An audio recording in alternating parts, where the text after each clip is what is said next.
Delivery ஊழியரை அடித்து கொலை செய்ய முயன்ற சம்பவம் பெரும் அதிர்ச்சியை ஏற்படுத்தியுள்ளது.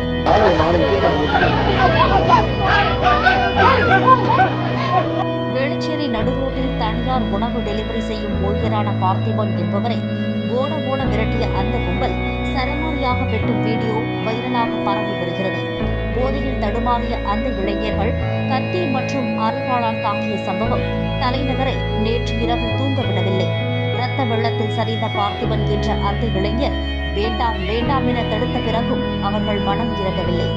இந்த சம்பவத்தில் பாதிக்கப்பட்ட இளைஞரை மீட்ட பொதுமக்கள் ராயப்பேட்டை அரசு மருத்துவமனையில் அவரை சிகிச்சைக்காக அனுமதித்தனர். மதுபோதை மற்றும் இன்னும் பிற போதை வஸ்துகள் தான் இந்த செயலை தூண்டியிருக்கும் என்ற கோணத்தில் தொடர்ந்து விசாரணை நடந்து வருகிறது.